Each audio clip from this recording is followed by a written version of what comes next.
Now that they finally had DNA and JR had been eliminated, the Sylvania investigators set to work using it to rule out other suspects as well. They returned to Michael Lee Lockhart, the serial killer who had lived near Patty's workplace and who had been out of prison and in town on her date of death.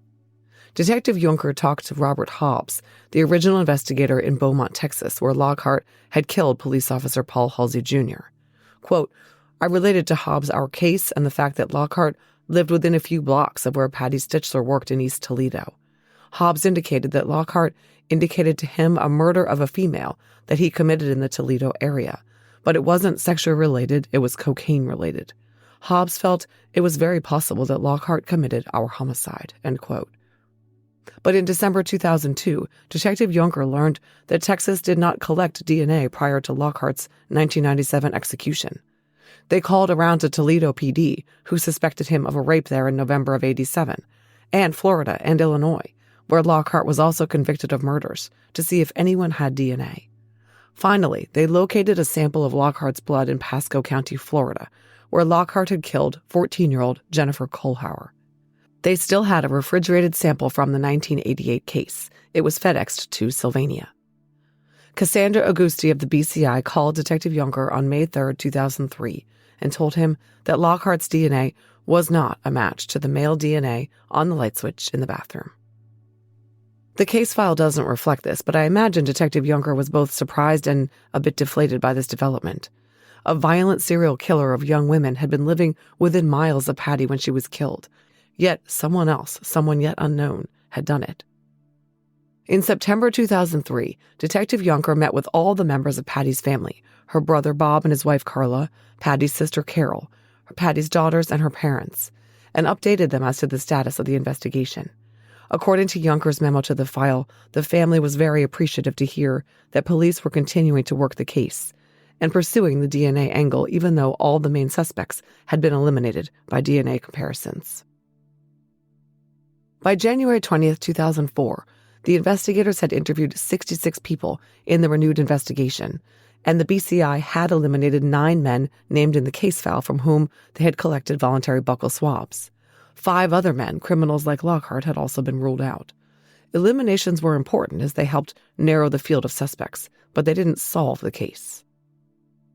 In February 2006, a piece ran in the Toledo Blade listing Patty's death among 5 unsolved murders in Lucas County that the Toledo Crime Stopper program was hoping to solve by offering $50,000 in return for information, $10,000 for each homicide. And in March 2006, Detective Junker received a tip in the wake of the Crime Stopper's publicity about the case that he had to check out. I'm going to say up front here that this whole angle of the investigation was a massive red herring, but it seemed like a very good lead at the time, pointing the finger at one of the original suspects, Patty's ex-husband, Greg. Greg had provided a DNA sample and he was excluded as the source of the DNA on the light switch plate, but that certainly didn't mean that he wasn't involved in some way. Junker was intrigued because the motive for Patty's murder still had investigators stumped, but now they might have one. The tipster was an attorney named Joe L., who represented a number of Toledo area bars. He said he used to know people who worked for Greg at his bar, and several of them had told him that Greg was involved in Patty's death. According to Joe L., Greg was heavy into cocaine at the time and made arrangements for Patty to be killed because he was in debt for coke and needed to cut off the income drain that Patty represented.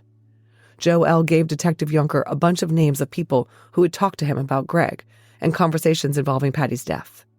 One of the conversations he had knowledge of allegedly pertained to Greg arranging to unlock the bathroom window during one of his visits to allow a hired hitman to gain entrance to Patty's house. So Detective Junker had to follow up on this. In April 2006, he started tracking down and interviewing men who had worked in Greg's bar all those years ago and asking them what they knew. One of these was a bartender named Mike who went by Whiskey. He said he heard rumors that Greg had had Patty killed. He reported that there was a pair of bad dudes who had come into the bar around that time that people said might have committed the murder for hire. Whiskey heard them discussing Patty's slaying among themselves in a way that made him suspicious. These guys stuck out and weren't regular patrons that hung out there. Whiskey provided 2 DNA swabs to Detective Junker. Next on the list was Jack H., who also worked for Greg at his pub. Jack had heard rumors of Patty's death being related to drug deals that went wrong and a hired hit, but he didn't know whether Greg was involved. Jack also voluntarily provided DNA. Next, they interviewed John H. He, too, heard Patty was killed over drugs. He gave DNA samples as well. This whole avenue of investigation went down a rabbit hole of who was buying and selling coke out of the bar at the time. The investigators interviewed one of the former bouncers, Michael R., who said there was a pretty big drug operation at the bar with drugs coming in and going out. He described a shady friend of Greg's who only came in a couple of times just prior to Patty's death. This guy was always dressed in black and wore a black knife sheath on his belt. When he came into the bar, he and Greg would go to the basement to talk by themselves. Mike said that Greg said he would be better off if his wife was dead because of the money he had to pay her. Mike was able to pick the shady guy out of a photo lineup. His name was Patrick. Mike provided DNA swabs as well. The investigators moved on and talked to Doug S., Greg's partner. He, Greg, and Patty had all gone to school together. Doug confirmed that this shady guy Patrick was a big cocaine user and said that Greg had some connections to underworld crime. Doug gave DNA too. Finally, they tracked down this Patrick, who denied all the things others had said about the drugs, Greg, and the basement. He too gave DNA. Much investigation was done into Greg and his bar operations at this time, but the DNA on the light switch in Patty's bathroom didn't match any one of his cronies. All these rumors had questionable relationships to reality, and they just couldn't tie Greg to the crime. Sherry, Greg's girlfriend at the time, was questioned again in 2006, and she confirmed that Greg was home all night with her on the night that Patty died. She had no reason to lie to protect him as they were no longer together. The 2006 investigation stalled once again. In 2010, there was a small revival of the case when Detective Yunker received a tip from Detective Bart Beavers of the Lucas County Cold Case Squad about a man who was about to be executed in Arkansas who might be involved in Patty's murder. Jack Harold Jones was on death row for murders he'd committed in Arkansas and Florida, and right before his execution, he admitted to an Arkansas reporter that he had committed another murder. He gave no details, but he had a history in Toledo and was in the area when Patty died. Yunker managed to obtain a DNA sample for Jones from the Arkansas State Crime Lab, who sent it to the BCI, who compared the blood sample to the Stichler crime scene. It wasn't a match. At this point in the investigation, the Sylvania police started comparing the DNA sample and evidence against pretty much anyone who was arrested for a violent crime who was remotely linked to Toledo. Men like famed serial killer Coral Eugene Watts and mentally ill drifter Jordan Sudkowitz, who was wrongfully accused in the horrific 1981 murder of mother of three Gloria Krause in Toledo. Gloria was abducted after grocery shopping at Kroger, raped, murdered, and dumped in Erie Township, Michigan. Sudkowitz had served nearly a decade in prison before being released. The man who was suspected of the murder, Thomas Gilbert, was never charged due to lack of evidence. In 2010, Sylvania Police Chief Gerald Saab retired. He had been chief for 27 years, since before Patty was killed. He told WTOL 11 he regretted that his department had not been able to get justice in the case. In 2012, the Office of the Ohio Attorney General Mike DeWine included Patty's murder on a new website designed to solicit tips in the state's 5,153 cold cases. By bringing attention to this cold case investigation and others like it, we hope to give victims' families closure and justice, said DeWine. Well, Patty's family would have to wait a little longer.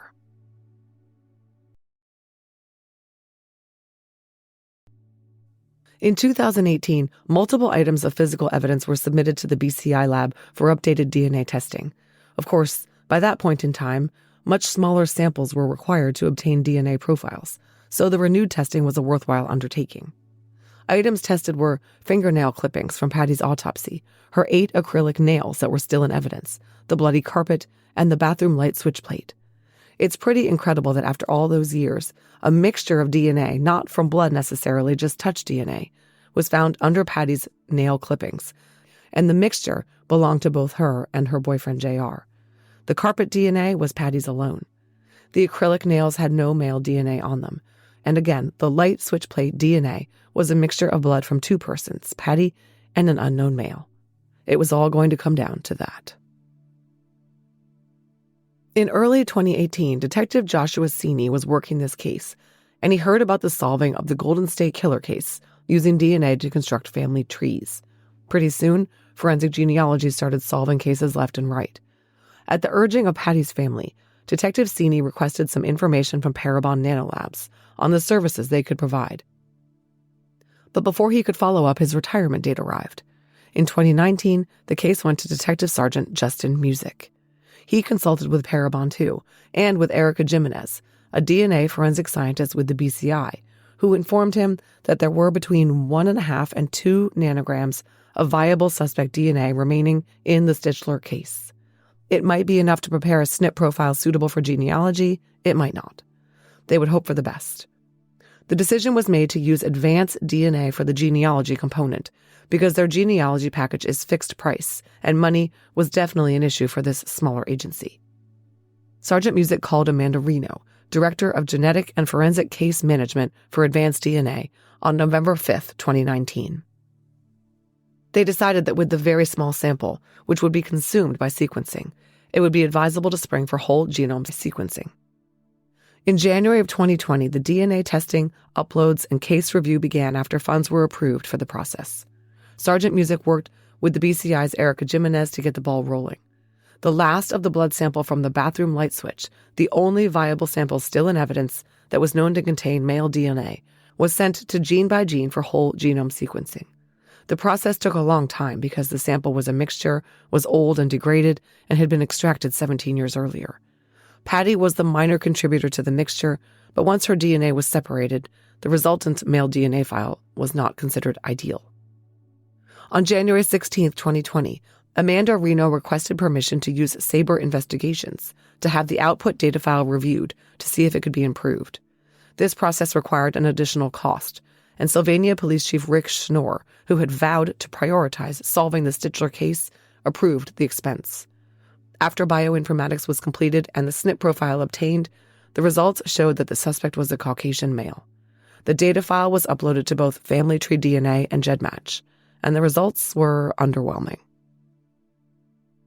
The top match in GEDmatch shared 57 centimorgans of DNA with the suspect. The next 7 matches shared between 41 and 45 centimorgans with him. None shared X-DNA. Family Tree DNA also had some matches. The top match shared 75 centimorgans with the suspect, but then the matches dropped to 25 or fewer. Both sets of matches showed that the suspect had some French-Canadian heritage. Advanced DNA worked to identify the top match from Family Tree DNA, who, with 75 centimorgans of DNA in common, was hoped to be a second cousin. But she had such a common name that a quick search revealed 200 women in the United States with that same name. Attempts to email the address on the account were unsuccessful. Finally, and don't ask me how, Ms. Reno was able to locate a woman who had posted a comment on a whale-watching site that she figured out was likely the top match she was trying to get in touch with. She was 90 years old and lived in California. Her family tree was largely visible through research of public records, but she had no one in the public tree with connections to Ohio or Michigan. And her documented parents' marriage certificate showed they had married after her birth, meaning possibly that her documented tree did not accurately reflect her parentage. And the other matches Advanced DNA had found in GEDmatch and Family Tree DNA were minute and could not be connected in any way to the top match. The only solution was to contact this nonagenarian and ask her about her family history and relatives she might have in Ohio. The decision was made to use local law enforcement to contact her. After initial contact was made, Sergeant Music contacted the top match. I'm calling her Ginny, and she was happy to speak with him. She laughed that they had not had this much excitement in the old folks' home in quite some time. Ms. Reno was on the phone with Ginny later that day. 90-year-old Ginny was on a ladder painting her crown molding when Ms. Reno's call came in. Ginny was happy to cooperate, although she said she had tested using a commercial DNA kit so long ago that she didn't even remember doing it. She did know that she was born in Michigan and then moved to California. She also told Ms. Reno something else. Ginny didn't know who her biological father was, and her mother was adopted, and she had no information about her mother's birth family. As you can imagine, this was a bit of a blow to the investigation. This meant that the top match was not actually biologically related to the man who was her documented father, so that whole half of her tree was useless in trying to identify the suspect. And with her mother being adopted, the parents they had on her mother's side of the public tree were also wrong. There were 100-plus people in the tree Ms. Reno had documented for this elderly top match, Ginny, and it was all out the window. Ms. Reno and Ginny discussed the state of things, and Ginny expressed interest in learning who her biological relatives were. Ms. Reno eagerly agreed to help her figure out who her father was and who her mother's family was, and along the way, to figure out her connection to Patty's killer. Ginny was able to take her family tree DNA results and upload to GEDmatch to help Ms. Reno see her connections there. With minimal progress made from this step, it was decided to have Ginny test on Ancestry.com so they could figure out who she was. Remember that Ancestry is the largest private consumer DNA database in the country, but it's not searchable by law enforcement. However, nothing prevents an individual from sharing their Ancestry test results and match lists with law enforcement. Ginny was all for this, but she was having hip replacement surgery in 3 days, and she wasn't likely to be able to do much during recovery. So a Rush Ancestry DNA kit from Amazon was sent and delivered to Ginny on November 7th, 2021. Ginny did her test, put it in the mail, and connected her grandson to Ms. Reno so he could help her access the Ancestry DNA results while Ginny recovered. The Ancestry results helped sort some things out. It told the genealogist that she could rule out Ginny's paternal side of her family. Her father was 100% Scottish and not related in any way to the suspect, so they needed to focus on Ginny's maternal heritage. Ginny's mom was born in 1908 in Illinois, but was adopted in Michigan in 1914. And Ginny's maternal grandmother, her mom's mom, had been adopted out after the death of her own mother. She had her daughter, Ginny's mom, in 1908, and then she died in 1914, which is why Ginny's mom was adopted in Michigan. So based on the fact that Ginny shared 75 centimorgans of DNA with the suspect, Ms. Reno knew that finding out the identity of Ginny's maternal grandfather was crucial. He was not the man listed as the father on Ginny's mom's birth certificate. Instead, he was a man married to someone else at the time. His name, and this is a pseudonym, was Harold LeClaire. Now they knew that Ginny's maternal grandfather was Harold LeClaire, and Harold was from Toledo. Harold's parents and grandparents were French-Canadian from Ontario, but lived in Ohio, and Miss Reno could see French-Canadian was a heritage the suspect shared. Harold was one of 9 and had 7 children, not including Ginny's mom, born outside his marriage. He had 22 grandchildren and more than double that number in great-grandchildren. It was a massive family that had a significant presence in the Toledo area. The suspect could have been descended from any one of Harold or his 8 siblings. That's 9 branches of LeClaire's that had to be analyzed. 2 of Harold's siblings had no children of record, so they were backburnered. And one had moved to California and never returned to Toledo or neighboring Michigan, so she was also deprioritized. All the other 6 trees had to be constructed, as well as those of their spouses. It was too much. They decided it was time to start reference testing, so they could narrow down a starting point. They made a list of 6 people whom they would like to upload their DNA to GEDmatch so they could compare them. They started an outreach to the 6 people, explaining that they needed their help to solve a cold case, were not sure how you're related to this person, and so on. One was in Nashville, one was in Whitefish Bay, Wisconsin, Ontario, Canada, Bowling Green, Kentucky, and so on. Every single person contacted was willing to assist by uploading their DNA profile to GEDmatch or providing a buccal swab. According to Sergeant Music's report, 10 people uploaded or shared their DNA standard in support of his investigation. Of these testers, a descendant of a brother of Harold LeClaire's proved to share only 49 centimorgans with the suspect. The next responder was a female grandchild of Harold's, who shared a much more significant 151 centimorgans. And these 2 also shared 10 centimorgans of X-DNA, which proved to be helpful, because it would turn out that all the genealogist had to work with was the suspect's maternal heritage. There were no DNA matches on his father's side, leading to the inference that perhaps he was a recent immigrant or someone outside the U.S. altogether. Around this time, with the genealogy process well into the 2nd year, Kirsten Kelly was pushing for a Parabon snapshot. So in December 2021, they proceeded to contract for this even though Parabon was not doing the genealogy. Sylvania police paid the $1,600 price tag and received the snapshot on January 18th, 2022. It showed the suspect had very fair skin, most likely had blue eyes, although they could be green, and he most likely had blonde hair that could have darkened to brown by the time he was an adult. He had few freckles. It was likely that he was not bald, and his ancestry was 97.5% Northern European, with a possible 2.5% Jewish ancestry. And then one of the male children of the female reference tester granddaughter of Harold LeClaire, who had proven to share 151 centimorgans with the suspect, offered to help. He and his first cousin were interested in ancestry research, and they wanted to test and upload. The new tester shared 140 centimorgans of DNA with the suspect, but his first cousin shared 200. This meant that the suspect and these two testers were likely second cousins, meaning that they shared great-grandparents, likely through the suspect's maternal grandfather's line. This led to the theory that the 151 centimorgan granddaughter of Harold LeClaire might be a first cousin once removed to the suspect. This would happen only if the top match, Ginny, and the 151 centimorgan woman were in relationship positions to the suspect that were statistically very unlikely, a less than 1% chance, according to the probability indicators. But there was that remote possibility. Ms. Reno started to look at other LeClaire descendants who fit with the DNA relationships she was seeing, and the 140 and 200 centimorgan testers indicated that she should look at the children of James LeClaire, again a pseudonym, one of Harold's sons, and the 151 centimorgan tester's uncle.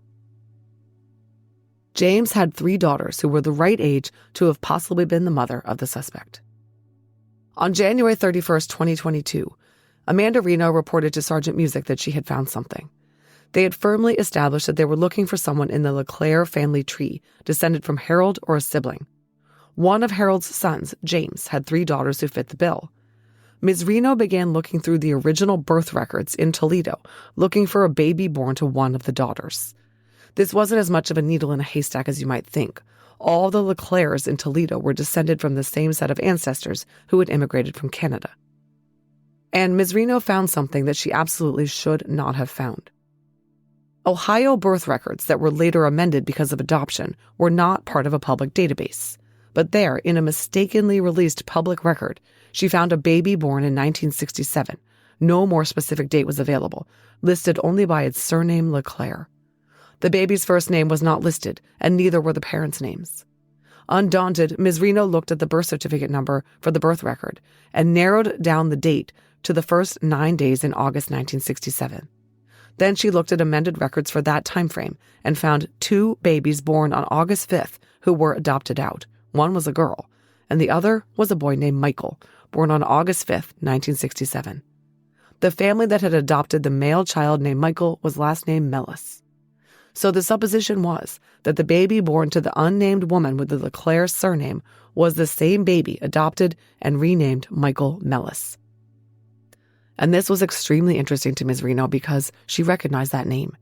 She had pulled the property records for Patty's neighborhood at the time of the murder just to be able to cross-check the names of 90-plus neighboring families with names that came up in the genealogy.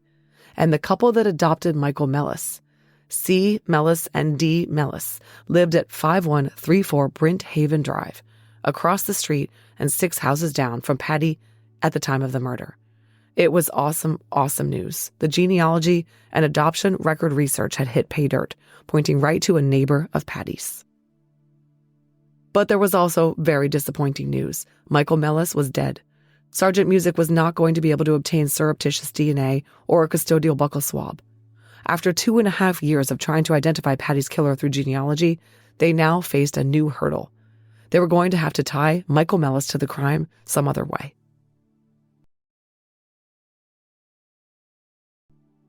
Sergeant Music knew that if he could definitively identify Michael Mellis's birth family, they could obtain DNA samples from his biological parents or any siblings to use to compare against the DNA and evidence. But first they had to find the birth mother, through whom they knew Michael Mellis was related to Harold LeClaire. Amanda Reno developed a list of the possible birth mothers from her genealogy research. There were only a certain number of women in the LeClaire family tree who were the right age and in the right location to have birthed and adopted out baby boy Michael Mellis. But because of the DNA indicators, Miss Reno suggested prioritizing James LeClaire's 3 daughters. Sergeant Music commenced the somewhat awkward process of contacting these women and asking whether they'd given up a baby for adoption. In February 2022, Sergeant Music and Captain Danilyn Miller, who is now the Sylvania Chief of Police, went to Oregon, Ohio, and met with the first woman on the list of women from the LeClaire family who might be the birth mother of baby boy Michael Mellis.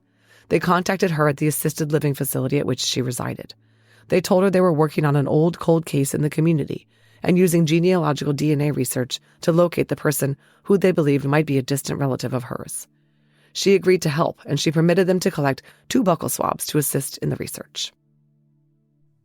As they waited for the results, Sergeant Music set about trying to locate the adoption records that would reveal the name of the birth mother of baby boy Michael Mellis. This would provide documentary evidence that they were on the right track in their theory that the LeClaire baby adopted out of birth was Michael Mellis, and Michael Mellis was the killer of Patty Stichler. The LeClaire family was Catholic, so the investigators suspected that in the 1960s, the unwed birth mother would likely have chosen to give the child up for adoption through the large Catholic Charities group in Toledo. A ton of work was done trying to track down the name of the birth mother through this avenue of investigation. Basically, Sergeant Music contacted Catholic Charities and explained why they needed to identify the birth name of the child adopted at birth. His letter states, quote, "We need Catholic Charities of Toledo to search their adoption records and report if records exist relating to this adoption. The adopted male is Michael Jeffrey Mellis, DOB August 5, 1967. Adoptive parents are C. Mellis and D. H. Mellis." End quote. Catholic Charities informed him that the adoption records were sealed. The detective then consulted with a Civil Division Chief Deputy Prosecutor who said he would confirm with Catholic Charities that the adoption was handled by them in the first place because that hadn't yet been confirmed. All they knew that it wasn't done through a public state agency. On February 22nd, the attorney for Toledo Catholic Charities advised that they had not been able to locate an adoption file under the last name Mellis, but also that the records were newly digitized and the search function might be less than stellar. In March 2022, Sergeant Music drafted up a subpoena to allow a manual search of the Catholic Charities records. He employed the assistance of a woman named Maud, who had helped digitize the records and establish the adoption database. Despite an extensive search, they found nothing with the family last name Mellis, or Michael as the baby's name. They even searched the boxes containing the index card with basic information for each adoption for that time period. Then Amanda Reno told them that sometimes adoptions are backdated or aren't dated until a year afterwards, so they would have to widen the search to a much broader time frame. Still, no dice. Sergeant Music had to resign himself that there were no records under the control of the Toledo Catholic Charities relating to this adoption. What that meant was that Michael Mellis had likely been adopted in a private transaction. This from Sergeant Music's report, quote, "As I have done research, I learned that whether the adoption was handled through Catholic Charities or was a private adoption, the records would be in the Lucas County Court records from handling the adoption. The records would also be at the Ohio Department of Health. Both sets of records would be sealed." End quote. Sergeant Music was informed that the adoption records once located could be unsealed only by court order of the court that facilitated the adoption in the first place. The amount of hoops that Sergeant Music had to jump through was incredible.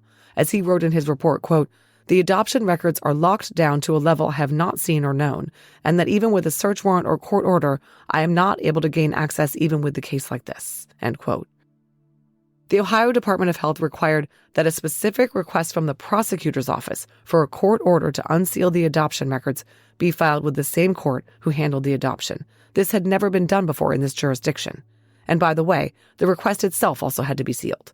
Sergeant Music got to work on that. Okay, back to the search for the birth mother, the 7 LeClaire women on Ms. Reno's list. On February 14th, 2022, Erica Jimenez of the BCI advised Detective Music that the results of the DNA comparison showed that the elderly woman in the assisted living facility in Oregon, Ohio, was not the mother of the unknown suspect. They knew that she had a sister who could be the mother, but that sister turned out to have had a baby 2 months prior, so she couldn't be the mother either. They were going to have to move down the list. On February 22nd, Detective Music and Detective Pabenfuss traveled to another town in Ohio to meet with yet another woman on the list of possible biological mothers of Michael Mellis, one of James LeClaire's 3 daughters. They tracked down the nice elderly woman at her son's home, and once she got over her surprise at seeing police at the door, she said she'd be happy to help. She gave the names of all of her brothers and sisters. From Sergeant Music's report, quote, "I advised her that I was going to ask her a difficult question, and it was very important for the investigation. I asked if either she or her sisters gave a child up for adoption. She paused and said yes. My sister Lynn gave a child up for adoption. She believed it was in 1966 or 67, and it was a boy. This woman said she was pretty sure her sister Lynn would be willing to talk to the investigators. She would call her at her home in Arizona and let her know they would be calling. Sergeant Music later called and spoke with his sister Lynn, a pseudonym, whose father was Harold LeClaire's son James. Her sister had warned her that he was going to call and told her what it was about. Lynn was a little bit shocked that all this ancient history was coming up, but she confirmed that she had given a child up for adoption facilitated by Catholic Charities. Yes, she'd used her real last name. Yes, the baby was a boy. The adoption had been arranged before his birth. She didn't even get to see him when he was born, which is just heartbreaking. Lynn said she had tried 10 or 15 years earlier to find out what happened to the baby boy she gave up for adoption, but Catholic Charities would not release any information to her, as back in those days all parental rights were severed by the adoption. Sergeant Music inquired about the child's father. For obvious reasons, they would be interested in obtaining a DNA sample from him as well. Lynn said she got pregnant when she was living and working for an insurance company on the East Coast. The baby's father was from Providence. She couldn't remember the exact year, though, or the father's last name. Lynn said back then this kind of thing was very hush-hush and considered shameful. Sergeant Music explained that he was going to have the local police come and collect a cheek swab of her DNA.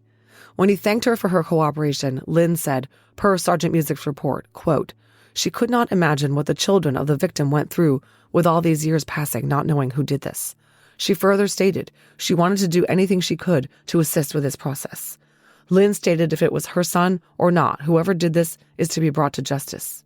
She also stated the question or concern, if he did this, did he do it to someone else as well?" On February 23rd, Sergeant Music issued a request to Lake Havasu, Arizona Police Detective Robert Shoemake to obtain a DNA sample from Lynn. Detective Shoemake did so and FedExed the samples to Sergeant Music, who submitted them to the BCI on March 2nd. On March 14th, Erica Jimenez called Sergeant Music and informed him that the DNA sample submitted by Lynn was consistent at all locations with being the full parent of the unknown male DNA from the bathroom light switch plate blood sample. It wasn't perfect, as the old sample was degraded and had been tested on the old Profiler Plus test kit, yielding only a partial profile at 10 loci, but she couldn't exclude Lynn from being the mother at any location. The likelihood ratio was 282 times more likely that Lynn was the mother than a random individual. The lab report stated, quote, "Given the genetic profile of the donor of DNA from the light switch plate, the probability of excluding a random female as the biological mother is 99.5279%. Okay, so the baby boy who was adopted under the name Michael Mellis was Lynn's son, according to the DNA. Lynn couldn't find her original adoption papers, but she did recall that the baby was born in August 1967, which was consistent with when Michael Mellis was born. And Lynn finally remembered the name of the man she listed on the adoption papers as the baby boy's father. When Amanda Reno looked into this man named by Lynn as the father, a lot fit. His mother was born in Scotland and his father was a first-generation child of Irish immigrants. Remember that there were no DNA matches on the suspect's father's side, likely because his family did not have deep roots in the U.S. The suspected father was now 78 years old and living in Connecticut. So Sergeant Music contacted the local Connecticut Police Department asking for assistance in obtaining a DNA sample from the father. He then left some phone messages for the suspected father, who didn't return his calls. When the local police showed up at his house and told the father that they were following up on a cold case, he admitted that he had assumed the earlier phone calls from Sergeant Music were a scam. Sergeant Music finally got him on the phone and very patiently explained what they were trying to do. He said he had to ask him whether there was a woman that was pregnant with his child that was given up for adoption many years ago, and he said yes. He couldn't recall her name, but he recalled where she lived, which was a location consistent with what Lynn had said. After some paperwork delays, the local police finally collected DNA swabs from this man on March 15th. Sergeant Music received the swab on March 19th and sent it on to the BCI for comparison to the unknown male sample from the crime scene. On April 4th, Erica Jimenez of the BCI called Sergeant Music and reported that the most recent DNA test showed that the suspected father was not the father of the man who had left his DNA on the light switch at the crime scene. Well, that threw them for a loop. Sergeant Music contacted Lynn and asked some more questions. He had to tell her that the man she had named as being likely the father of the baby she gave up for adoption, had been DNA tested, and it wasn't him. Obviously, this was a very sensitive topic, and I'm not going to get into any further details. I'm going to leave it that Lynn did not know who the baby's father was, and the baby had been conceived out of a very traumatic event in her life. She had repressed all of these memories until Sergeant Music started asking questions about the adoption. Sergeant Music said all the right things, apologizing profusely for opening old wounds and letting Lynn know in no uncertain terms that nothing was her fault. And that ended that angle of seeking the DNA of Michael Mellis's real father. Very eager to confirm through a documented paper trail Lynn's maternal relationship to Michael Mellis, Sergeant Music persisted in his quest to pierce the adoption records. He started working with Lucas County Common Pleas Civil Deputy Chief Prosecutor John Burrell on access to the pre-adoption and post-adoption records. Burrell had to file a motion with the Lucas County Probate Court to unseal the records on April 11th. On the 14th, Judge Puffenberger signed the order requiring the Ohio Department of Health to open the sealed adoption records. Finally, on April 19th, the unsealed adoption file records were provided. They reflected that indeed, the baby boy born with Lynn's last name, LeClaire, on August 5th, 1967, was adopted, and his name after adoption became Michael Jeffrey Mellis, adopted by C. Mellis and his wife D.H. Mellis. The unsealed records definitively proved that the child given up for adoption by Lynn on August 5th, 1967, was Michael Jeffrey Mellis, the kid who lived 6 houses away from Patty Stichler. So now they had the birth mother's DNA and the adoption records confirming that Michael Mellis was their suspect. But how to prove that his DNA matched the DNA found on the light switch plate at the murder scene? Sergeant Music started trying to track down a blood card for Michael Mellis. The first thing he did was contact the coroner's office in North Carolina, where Michael Mellis had died in 1989, to see if they had retained a blood card in connection with an autopsy. A month and many phone calls later, he finally found out that the medical examiner's office in North Carolina did not do an autopsy. It was thought it was likely that Mellis was autopsied at the Womack Medical Center on the Fort Bragg Army base where he was an enlisted soldier. Sergeant Music was told that any type of blood card would be long gone. I'm going to skip the details of the insane amount of work Sergeant Music did to try to obtain a blood sample for Michael Mellis from the medical examiners in North Carolina, the Army, CID. Army CID agent from Manus found that there was a CID case opened with regard to Michael Mellis's death, a car accident, in which a passenger of his had also been killed. The case was listed as a negligent homicide, but there wasn't a recorded blood card that had been collected. Sergeant Music also submitted a records request to Fort Bragg, North Carolina Police and the Army Criminal Records Division for all criminal records relating to Michael Mellis. There weren't any. If nothing else, it seems that Mellis was an upstanding soldier. Sergeant Music learned that when Mellis enlisted in 1985, the military did not collect blood cards upon a recruit's entrance. And it turned out that Michael Mellis had not been autopsied at Fort Bragg, but his death certificate was issued in Chapel Hill, North Carolina, by the Office of the State Medical Examiner. The death certificate, signed by Dr. John Schlesser, cited a complete transection of the aorta. Cape Fear Medical Center had no files for Michael Mellis either. CID at Fort Bragg confirmed they did not have a blood sample either. However, they did find a toxicology report, which showed there was nothing to report relating to the incident, which meant that Michael Mellis was not impaired or intoxicated at the time of the crash. On April 6th, Sergeant Music spoke with the U.S. Army Criminal Investigation Technician Andrew Doan. His request for records had been denied by CID supervisors because, quote, they could not understand how a homicide in 1985 is related to a 1989 traffic fatality case, end quote. They had the report, they just wouldn't release it to a civilian law enforcement agency. From a frustrated Sergeant Music's report, quote, I explained I am trying to establish a pattern of behaviors, such as reckless behavior, and did he, Michael Mellis, intentionally kill himself and his passenger, or was this a reckless thing, end quote. When he finally got the report on April 13th, it came with a requirement that the report was restricted use and must be destroyed after review. Sergeant Music was particularly interested in whether there were any scars on Michael Mellis's hands visible in autopsy photos, but the photos didn't show his hands well enough to tell whether they had sustained any cuts. In the end, Sergeant Music struck out on locating a blood card for Michael Mellis. So what do we know about Michael Mellis? The baby boy born to Lynn on August 5, 1967 in Toledo, Ohio, was immediately adopted by C and D Mellis in a prearranged adoption. Soon after they adopted Michael, Mrs. Mellis got pregnant and gave birth to their daughter Jennifer. The family moved around from place to place throughout Ohio and the Midwest, finally moving to Sylvania from Minnesota the year before Patty's murder. Michael Mellis attended and graduated from Sylvania High School and enlisted in the Army on his 18th birthday on August 5, 1985. He was assigned to the 82nd Airborne and sent to basic training at Fort Hood in El Paso, Texas, and then to Germany.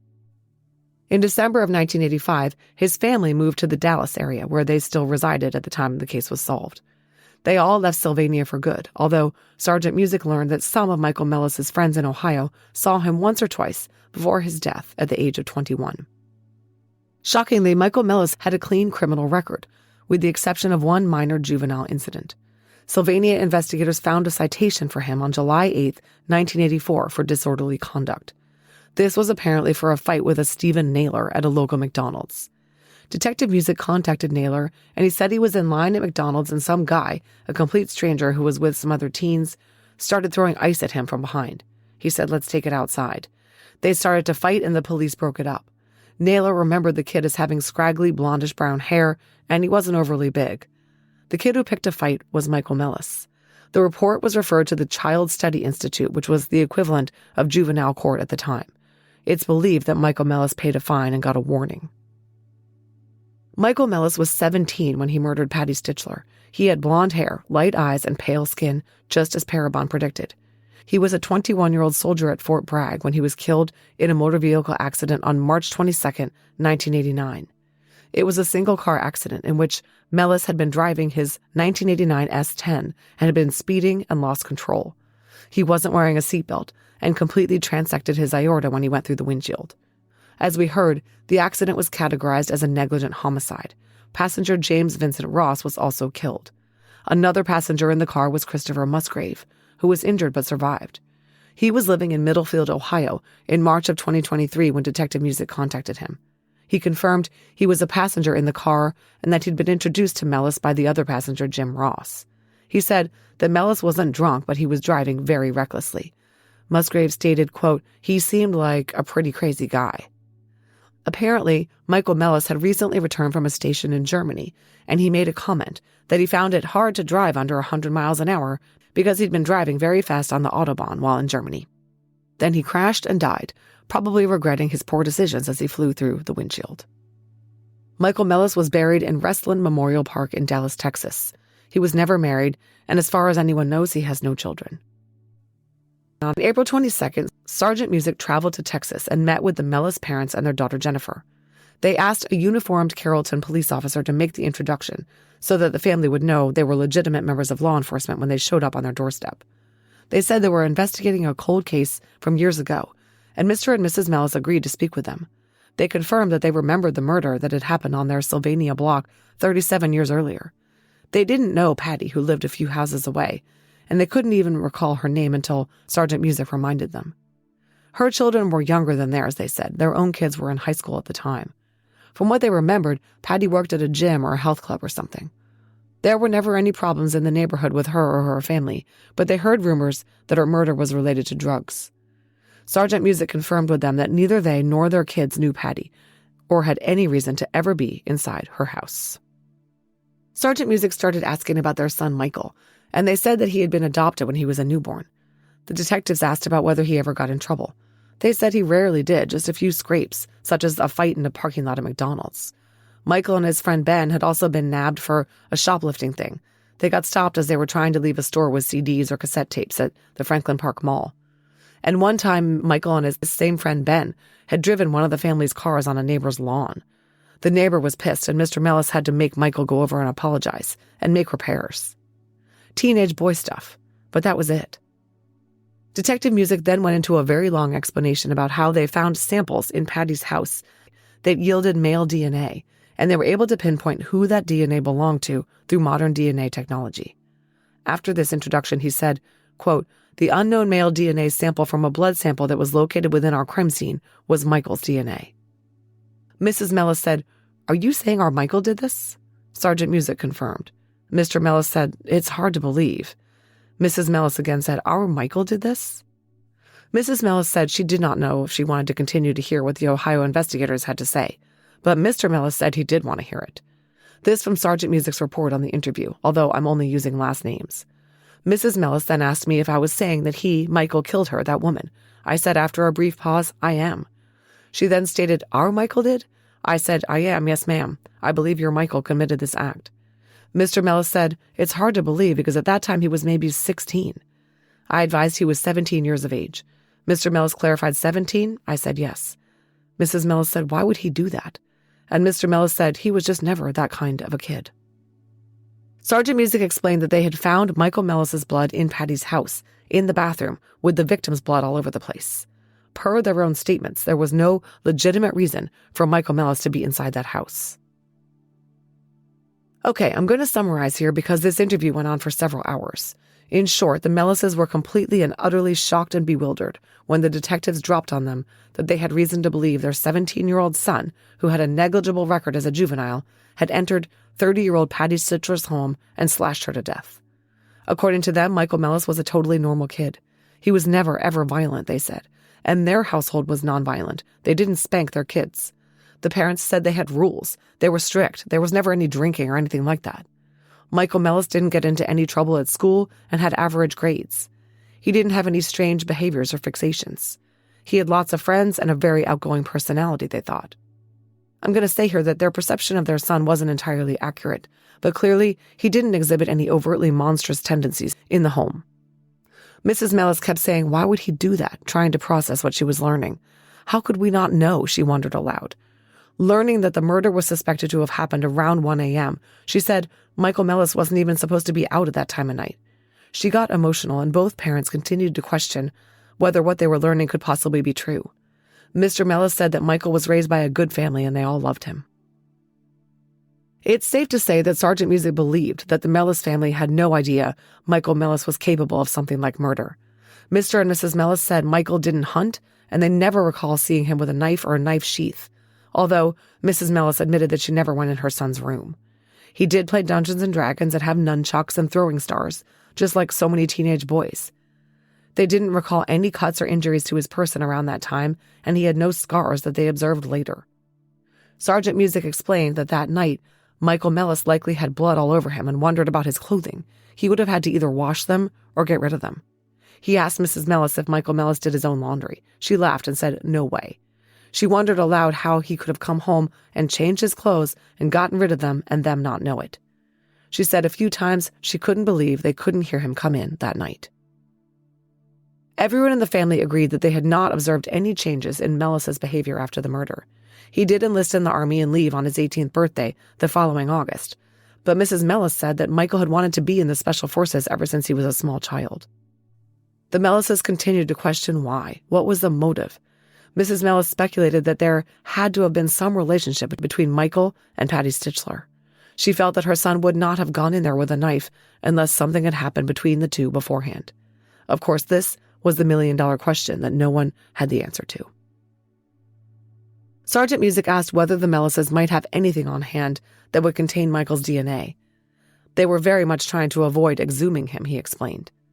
The Mellises handed over the only thing they could think of, a pair of glasses that Michael wore on occasion and actually wore at his funeral because his face had to be sort of reconstructed after the accident. They also located a military hat and baseball hat he'd worn. Spoiler, none of these items contained sufficient DNA for comparison. I will say here that Michael Mellis's younger sister Jennifer was understandably quite skeptical of the allegations against her brother. According to her parents, she almost worshipped her older brother and was devastated when he was killed. She kept saying things like, just because his blood was at the crime scene doesn't prove he did it. It bothered her, she said, that her brother was being accused and wasn't able to defend himself. In a later phone call to Sergeant Music, Jennifer, quote, started to become emotional and said, "I want you to know we had no idea about this. We are just devastated about it. I don't want you to think that somehow we knew anything about this." Sergeant Music very compassionately kept in contact with the Mellis family for months after this meeting, as they worked through the trauma of learning that their beloved son was a murderer. All three of them eventually resigned themselves that it was true, and that they hadn't known Michael Mellis the way they thought they did. The detectives started tracking down others who had known Michael Mellis, attempting to learn more about what could have driven him to kill Patty Stichler.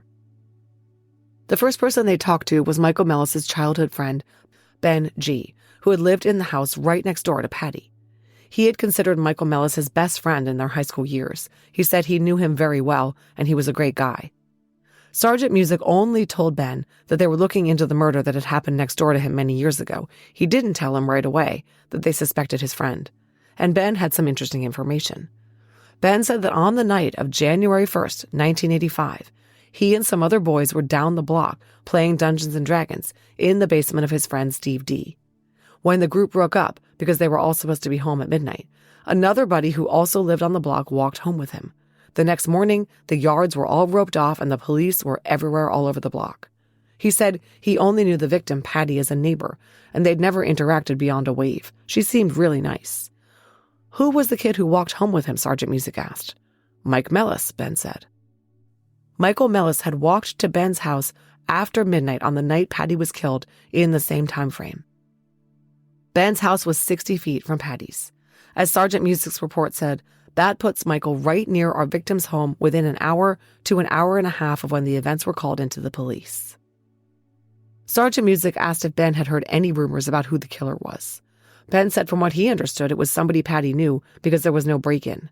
Quote from Sergeant Music, I asked Ben if he ever noticed any of those guys, the ones he was playing Dungeons & Dragons with, or if he ever thought that one of them could have done this, and Ben immediately said no with a slight laugh.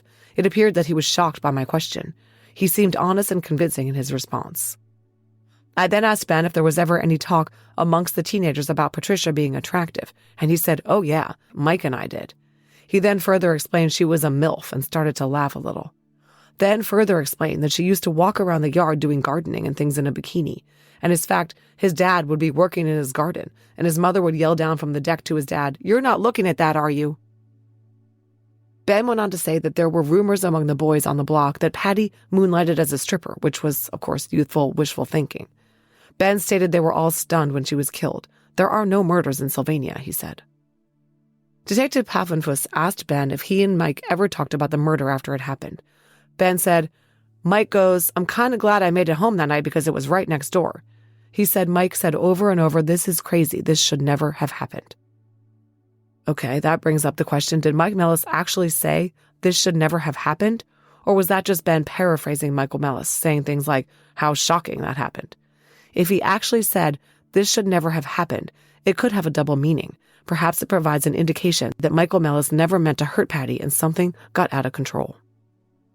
Sergeant Music then asked Ben if he'd ever seen Michael get angry or snap. Ben said no, he would hold it in as a matter of fact. Mike would just get quiet and he would get red in the face.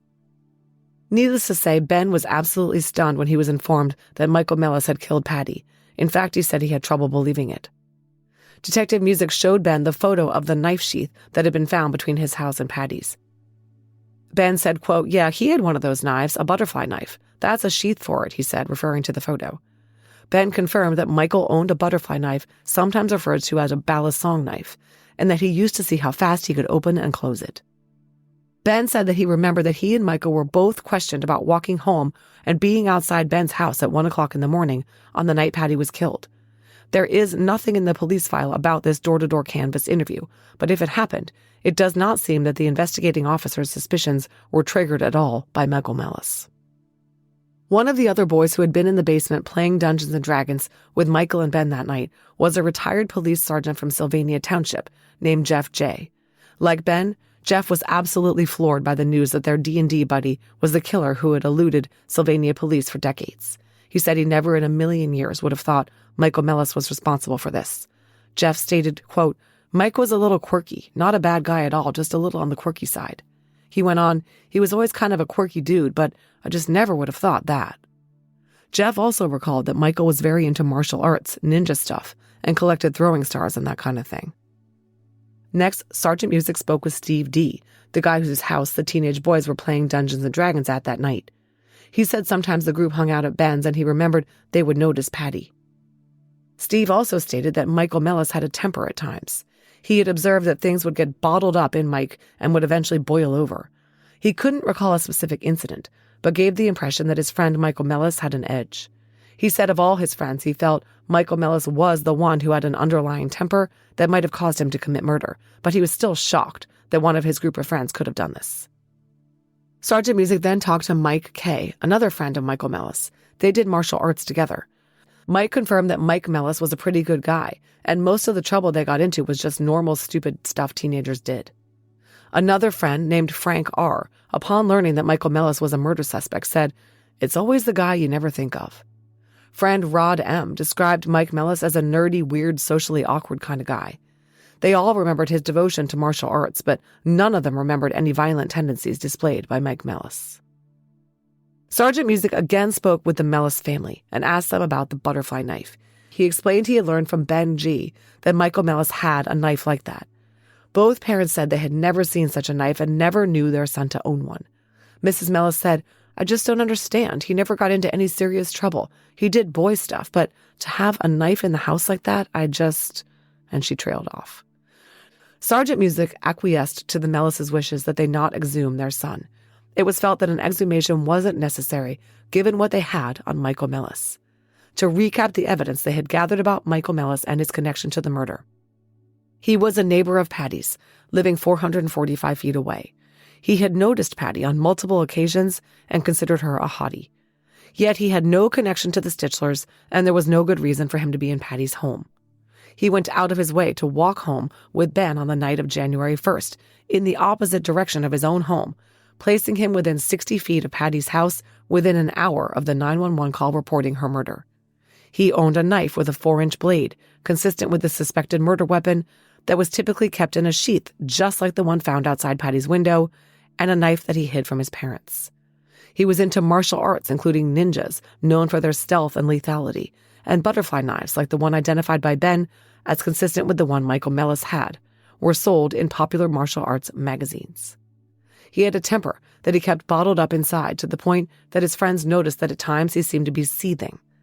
The bloodstain found on the bathroom light switch plate was a mixture of Patty's blood and blood from someone consistent with a child of the birth mother Lynn, pursuant to pierced adoption records. And Michael Mellis's physical description matched the information in the Parabon phenotype. Taken as a whole, it was pretty damning. At long last, on April 26, 2022, Detective Music, Chief of Police Schnorr, and Captain Danilyn Miller met with the Stichler family to reveal the results of their investigation. This included Kirsten, Andrea, Elise, and Patty's brother Bob and sister Carol. Patty's parents had both passed away in 2010. None of the Stichlers had any recollection of Michael Mellis. They didn't know who he was, and they weren't aware of any connection he had to Patty. But I'll inject here a comment Kirsten made to Sergeant Music way back in 2020, before the genealogy was underway. She told Sergeant Music she almost wondered if it was a neighbor or someone close by, because they had to be covered in blood and then they disappeared into thin air. Quote, she then stated she is questioning if it could have been someone really close by that we are not even aware of, end quote. Well, Kirsten was right on the money. Detective Music met with the Lucas County Prosecutor's Office to review the case and decide whether they had sufficient information to close it. Prosecutor Jeff Lingo said, "I would try this case in a heartbeat." Formally, the prosecutor's opinion was that this case could be closed and that Michael Mellis is considered the primary suspect in the murder of Patty Stichler. A press release was issued announcing the identification of Michael Mellis as Patty's killer. Many, many people were devastated by this case, including the families of both the victim and the perpetrator. Sergeant Music was incredibly empathetic and patient with all involved, as they continually called him to vent their feelings and try to wrap their heads around what had been revealed. He made sure to call everyone involved, the Mellises, the Stichlers, Michael Mellis's birth mother Lynn, and tell them what he had learned. Somewhat surprisingly, no one came out of the woodwork with additional stories about Michael Mellis. After the case was solved and the public announcement made, Kirsten spoke to the Toledo Blade. Quote, I've unfortunately accepted that there is no justice for my mother in this case. There is no justice. But what I'm trying to remind myself is that maybe if he had lived, he might have murdered other women. So I'm trying to remind myself of the importance of him not being here and the importance of him not living a full life and possibly leaving a path of destruction behind him, end quote. Kirsten said her mom's murder resulted in the absolute loss of security, happiness, and sense of peace in the world. Quote, I spent 37 years thinking he was still out there. I spent most of my life looking over my shoulder and wondering if he was still out there, if he knew where we were, if he was in our lives, if we knew him. Kirsten told the Blade she found a certain irony in the fact in the house where the girls went for safekeeping that night while they awaited their grandfather to pick them up, the Johnstons' house was right next door to the house where the killer lived. She also said to the Blade, quote, "My father and JR lived under a very dark black cloud all of their lives, being suspected of a murder they didn't commit. I just want the world to know that my father loved my mother, he loved his children, and he would never hurt her, and JR the same." Kirsten told WTOL 11 of herself and her sisters, quote, "We've lived very full, wonderful lives, but not without a lot of pain and unnecessary suffering at the hands of a 17-year-old. It's been a very gut-wrenching process, but it's all worth this day today," she said. So what actually happened that night when Michael Mellis attacked Patty in her bedroom? We can only speculate, given how little we know. I have to point out here that to this day, we don't know who Michael Mellis's biological father is. What instincts could have driven a 17-year-old boy to do what he did, we cannot fully understand. And as frustrating as it is that Andrea doesn't recall very much at all in terms of what she saw that night, we are all thankful that's the case, as a vivid memory of what she might have seen surely would be more traumatic than hazy images and vague impressions. To be clear, what follows is entirely my speculation about the events of the night of January 1st, 1985, after spitballing the situation with Sergeant Music. I believe that Michael Mellis was watching Patty, not just that night, but for weeks or even months. He had told his friend Ben that she was a MILF, typical teen boy stuff, except that it wasn't. We can't know whether Patty and Michael Mellis had met, had exchanged pleasantries, whether he felt she'd flirted with him somehow, or whether she had in some way rejected him. Sergeant Music believes that rejection was a large component of what happened that night. Michael Mellis's friend Ben and others said it was their perception that Michael felt like a second-class citizen in his own family. He knew he was adopted, and his younger sister wasn't. He felt rejected by both his birth mother and his adoptive mother. He wasn't popular with girls, his friend said. If he came on to Patty and she rejected him as well, it could have been the tipping point. Remember, his friend said he tended to bottle up anger inside himself. Michael Mellis was also obsessed with martial arts and ninja weapons, and he had a knife he prided himself on his ability to use with speed and deftness. So Michael Mellis was watching Patty, who notoriously left her drapes open. The crime scene photos make it hard to tell whether Patty's bedroom shades were open that night, or there was a crack that someone outside could look through. But to me, it's evident that Michael Mellis could see inside somehow and knew that Patty's boyfriend JR was not around that night. Remember that JR slept over many nights, and he had no car to denote his presence or absence. Michael Mellis would have had to observe his absence by watching through the windows. Because surely the 17-year-old would not attempt to assault Patty with her hulking 6'2" gym rat boyfriend around. If you think way back to the interviews with Kirsten and Elise, they told the detectives they heard something on the rock garden outside their window that night. I think it was Michael Mellis making sure they were in bed. Once Patty put the girls to bed, she took a shower, and then she got in bed, was propped up on her pillows, watching TV with her heating pad on. If Michael Mellis was peeking through the window, he could see she was alone. Maybe she'd even fallen asleep. We will never know how Michael Mellis got inside the house. Back when this case first happened, no one analyzed the bathroom curtains to see if it could be determined from which direction they'd been slashed. It's possible Michael Mellis tried the front door and it was unlocked. I think a lot of people left their doors unlocked back then, and we know Patty did. But remember that Andrea found it locked that night. I think instead, he slid open the bathroom window, slashed open the plastic weather sheeting and the curtains, and climbed in. He went to Patty's room, knife in hand, opened the door, and woke or startled her. We don't know what his intentions were. Maybe he saw that she was asleep and he just wanted to use his ninja skills to sneak into her bedroom and get a closer look. Or maybe he thought she'd be happy to see him, based on some kind of teenage fantasy. But of course, it's possible he went in there armed with a knife because his intention all along was sexual assault. Sergeant Music pointed out one thing that I think is very important. Patty's underwear were found near the head of the bed on the floor, cut off her body. When you look closely at the grainy, poor quality but color photos of those underwear, they appear to have no blood on them. Patty had blood all over her when she was found, and Michael Mellis would as well. Those underwear seem to have been removed before Patty was killed. Unfortunately, the underwear are lost and we'll never know for sure.